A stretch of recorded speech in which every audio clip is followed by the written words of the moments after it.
Yes, let me, guys, could I do this? Seth joined OPPD in January of this past year and has kind of hit the ground running, and I've had the opportunity just over the last couple of weeks to be in DC with him, and you know, it was kind of like vacationing with a local, because everybody knew him, and they were giving high fives and handshakes in the lunchrooms, and he knew our delegation really well when we went to the delegation breakfast, and knew the staff really well, and so it was good to kind of see him in action, and we not only met with our delegation, but had the opportunity to meet with some key committee leaders that Seth will talk about in a little bit here, but he's a great addition to OPPD. It's good to have you here, and him and his wife Stephanie bought a house, so they're creating the economic development of the great city, and they did their first shopping in the Nebraska Furniture Mart to fill the house. So second.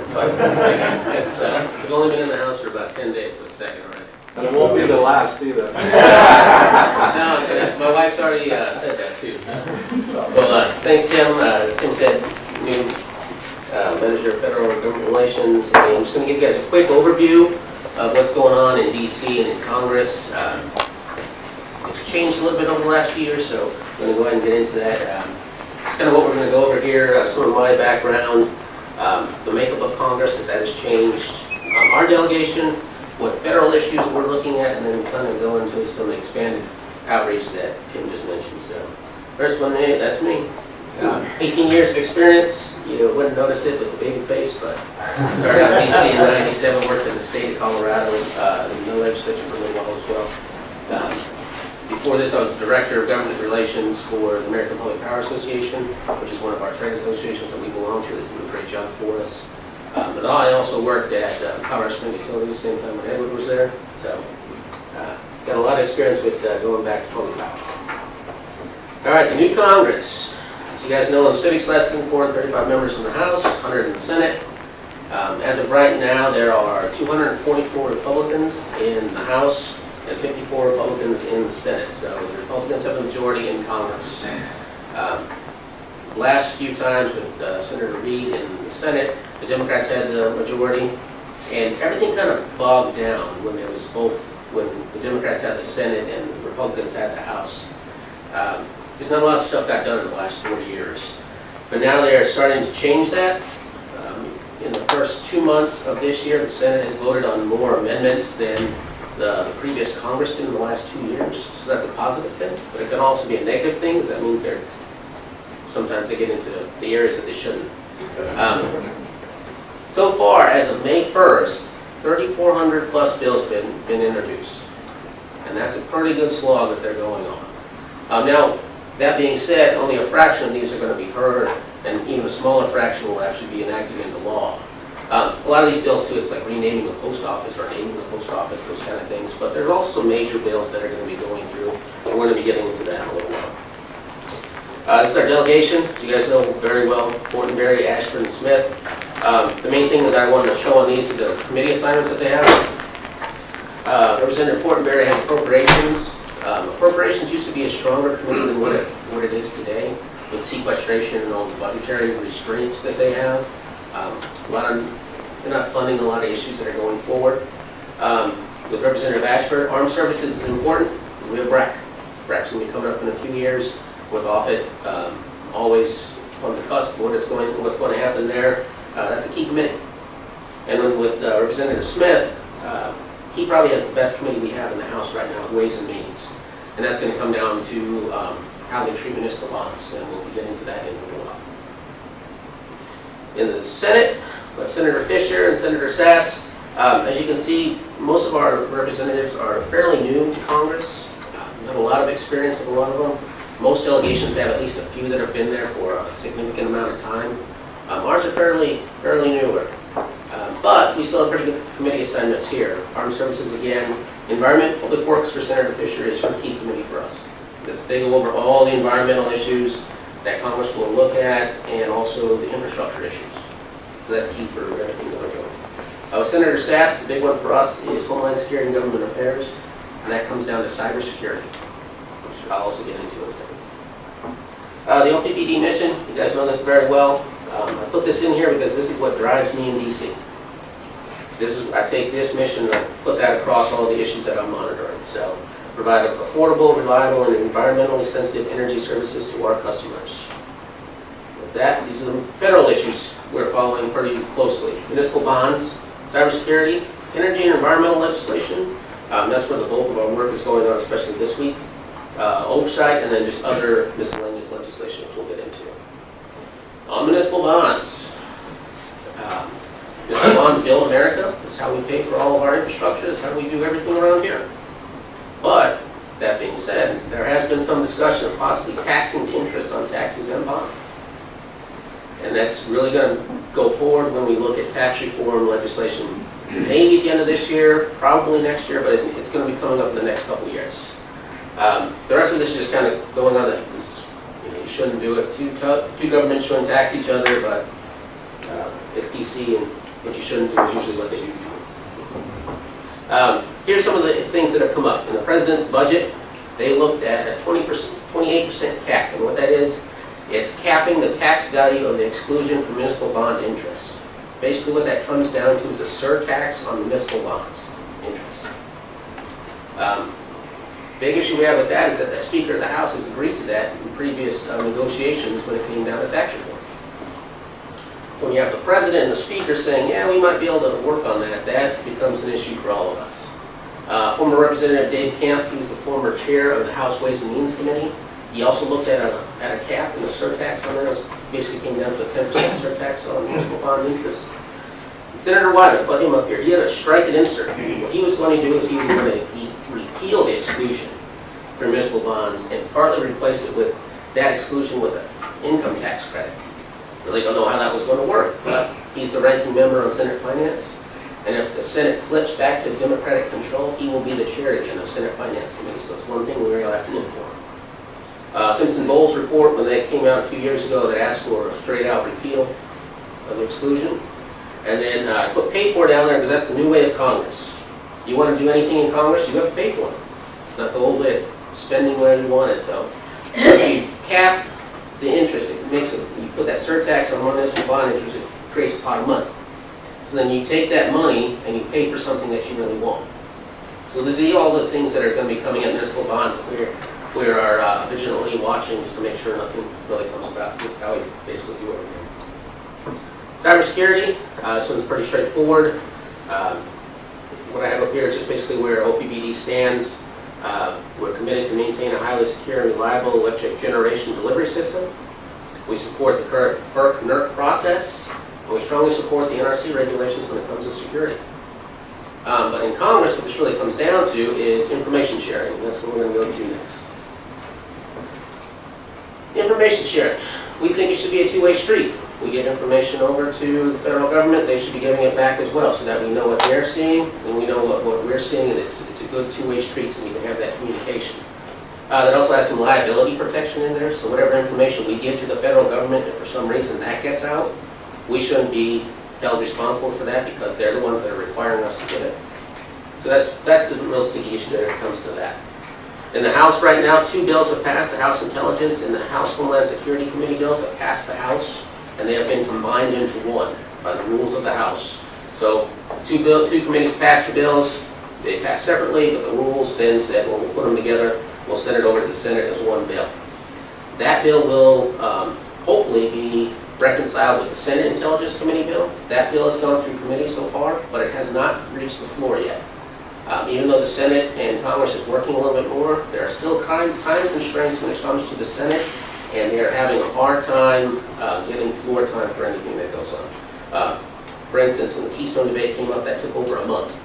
Well, if you only have a certain amount of legislative time to go, these bigger issues may not get that time that they need. They're trying, but it's going to be hard.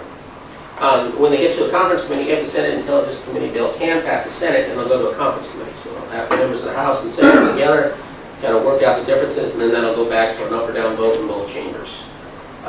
We're hoping that can happen on this information sharing here, because a lot of times when you get into cybersecurity, they had previous Congresses, they had more robust, we're going to take control of everything that you guys do on cybersecurity. We're going to, the federal government is here and we're going to save you guys. Didn't sit well with industry, didn't sit well with anybody really. So this is what we're hoping can come through on that.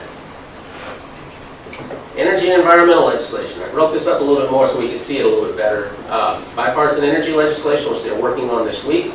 There are nuclear issues, EPA regs and legislation, again, oversight, because that's how a lot of this stuff comes about, and then just a whole list of other things that impact us. On the energy legislation, House and Senate are working on bills. There's 2 committees in each one. The House Energy and Commerce Committee is working on a robust bipartisan energy bill.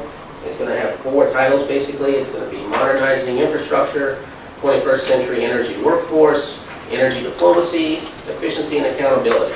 This is everything from natural gas pipelines going into Canada and New Mexico, trying to get a new, good stock of energy workforce coming in, since a lot of the utility industry is getting close to the retirement age.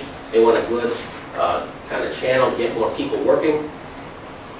Accountability is more like permitting, those kind of things, changing up some of that stuff. And then modernizing infrastructure can get into some things with electricity markets. It can get a little bit of everything, so that's kind of where we are there.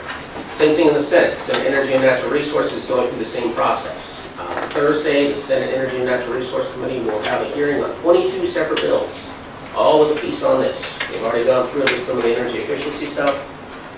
There's going to be a bigger process there. Again, they want it to be bipartisan, they want it to be non-controversial. So when you talk about non-controversial on energy legislation, it doesn't have anything in there dealing with the EPA, because that's when everything breaks down. So they want to keep that stuff out and deal with that separately. So we're hopeful on this. We're sending the bills out to our subject matter experts. We've got a few of them in the room that are looking at that for me, so they can tell me what to say. But it's going forward, and they're going to give it a good shot. The last big energy bill that passed was in 2007. Nuclear issues. 3 bullets here are the main things that everyone's looking at.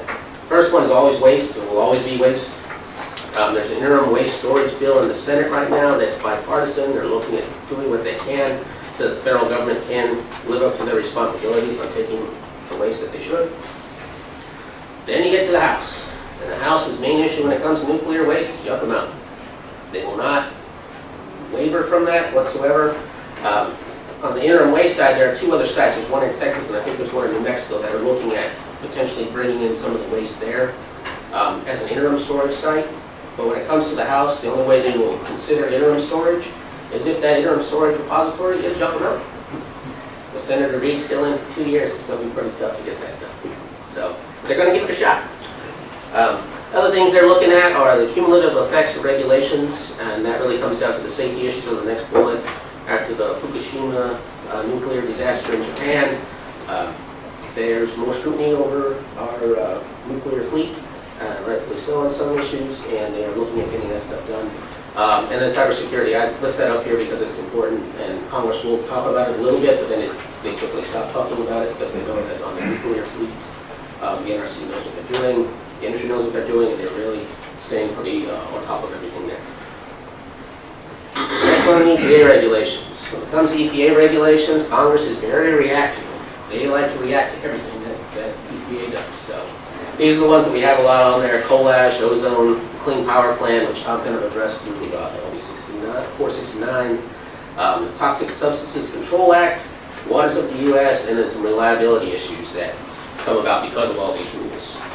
I would say all of these will probably have a very, very slim chance of passing the Senate, which makes it almost impossible to get it to the President's desk. The House will pass every single one. But what I tell everyone before, if the House wanted to, the House majority can do whatever they want as long as the majority says so. So if the House decided they wanted to annex Mexico, they could annex Mexico. It's not going to go anywhere, but they could do it. So it's kind of the same thing when they come in here. But they're working on all these things here. We're monitoring these, see where they're going to make sure that nothing onerous comes out or that they don't go too far as well. Congressional oversight is just one of the congressional authorities that they have to kind of shine a light on some of the agencies. These are the main ones that they're going on right now: EPA, FERC, the NRC, and the Department of Energy. This is more just about transparency and shining the light, so we keep an eye and just see what they're up to on that as well. Miscellaneous legislation. This is where some of the fun stuff can be. These are all smaller bills that are going on, but could be added to things as amendments, or could be passed at the dark 30-hour, whenever at the end of the session, that can go forward. So We have transmission siting of property rights. This is an issue with some transmission lines that cross state borders. They can't get them built because the state will say no, so we're looking at what they can do on that and making sure that property rights are okay. For the most part, utilities are exempt from these things because we do have limited domain authority, but they still want to look and see how that's going to work. Energy efficiency, I mentioned before, there are probably 40 bills out on energy efficiency now, ranging from building codes to furnaces to hot water heaters. They like to legislate on all that. Natural gas mainly comes down to pipelines. Now that we're using more natural gas in the country for power generation and everything, getting away from coal, it's all about siting of pipelines. Low-income heating energy assistance program, this is mainly just a funding issue. It has never been fully funded, so that's always the draw on dollars, trying to make sure that they get more money so they can help out our low-income customers. On the transportation bill, they will end up doing something on the transportation bill. It has to be reauthorized soon. They're going to do a stopgap measure now. But toward the end of the year, beginning of next year, they're going to do a major reauthorization. Where that comes down for us is our fleet issues. We do have some issues that we have with them with hazmat issues, and then they also have a Buy America component that comes into that as well. We get federal money to expand the road or something on the road, and we have to move our towers back. When you put them back, you have to make sure that everything was bought in America, or it was an American company that bought those things to get that going. On the Endangered Species Act and National Environmental Policy Act, these are just issues that they go about looking at. Congress is doing a lot on the ESA right now. Many in Congress think the ESA's main role is to just stop projects. But now a lot of the stuff just comes down to transparency and everything, making sure that they can see what it is. The last one, we don't have a lot in stake on this, hydropower and the power marketing administrations, but we do get some PMA power, and that's important. That's a preference power for public power. With federal dam systems from here, WAPA, we get an allocation of roughly 40 megawatts or so. It kind of varies month to month, but that's only for public power. So every now and then, Congress likes to take a shot at the PMAs, and we want to make sure that they don't do that, because that power helps a lot of the smaller public power towns across the country, especially out west, and we always stay vigilant to help the rest of our brothers in the industry. All right, and lastly, coming up, the ongoing expanding efforts. I will continue, and OPPD will continue to work closely with the Nebraska delegation, but in order to really be more effective in DC, we need to move to the congressional committees and leadership and make sure that our industry groups, the American Public Power Association, the Large Public Power Council, and the Nuclear Energy Institute are also working on our behalf out there. They're good groups that we belong to, and we've worked in conjunction with them in the past. We're going to continue to do so. But really when it comes down to it, on all the legislation I mentioned, they're going forward. Committees are the ones that are writing it. The leadership officers are the ones that are scheduling it. So if we really want to get some change in there to help our delegation get that change in there, we absolutely have to work with the committees and leadership to make sure that they're hearing our concerns, hearing our opinions, if it's good, if it's bad, if we're indifferent. They need to know that, and that's what I'm going to be doing going forward to make sure that we can expand our role into those things. And with that, you guys have any questions?